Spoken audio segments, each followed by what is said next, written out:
어제 새누리당의 계파 갈등을 수습하기 위한 원내 지도부 중진 의원 회동이 있었지만 견해 차이만 확인했습니다.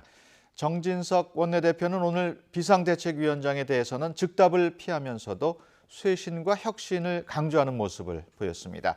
이런 가운데 야당은 국회법 개정안에 박근혜 대통령이 거부권을 행사해서는 안 된다고 주장하고 나섰습니다. 국회 취재기자 연결합니다. 조태현 기자.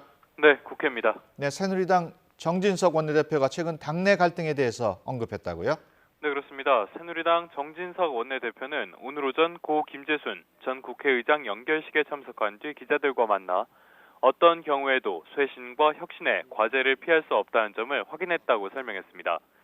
비상대책위원회와 혁신위원회 구성에서 의견 차이는 있지만 쇄신과 혁신을 피할 수 없다는 점을 강조한 건데요. 비대위원장 겸직 문제에 관해서는 이야기를 폭넓게 들어보려고 한다면서 즉답을 피했습니다.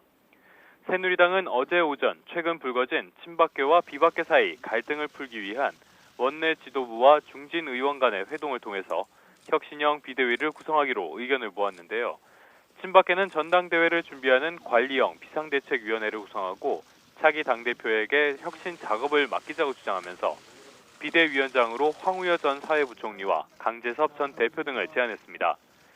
이에 대해 비박계는 당 쇄신 이미지에 맞지 않는 인사를 비대위원장에 임명하자는 것은 결국 혁신 신용만 내고 당권을 장악하려는 것이라고 강하게 반발해 혁신형 비대위 구성 문제를 둘러싸고 갈등이 재발할 가능성도 남아 있습니다. 네, 국회법 개정안에 대해서 청와대가 비판적인 입장인 것 같은데 두 야당 반응 어떻습니까?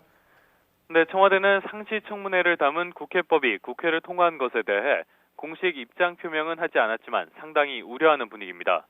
두 야당은 이에 대해 청문회가 남용될 우려가 적은 만큼 대통령이 받아들여야 한다는 태도를 분명히 밝히고 있습니다. 더불어민주당 박광온 대변인은 국회가 민의를 반영해 일을 제대로 하겠다는 의미인데 청와대가 비판하는 것을 이해할 수 없다고 말했습니다. 국민의당 박지원 원내대표는 오늘 자신의 SNS에 국회법 개정과 관련해 글을 남겼습니다. 조금 시끄럽다고 해도 국회는 국가와 국민을 위해 일한다며 박근혜 대통령이 국회 문제에 너무 간섭하지 말라고 언급했습니다. 또 국회법 개정안에 대한 박근혜 대통령의 거부권 행사 가능성에 대해서도 거부권을 행사하지 말길 간곡히 부탁한다고 덧붙였습니다. 지금까지 국회에서 YTN 조태현입니다.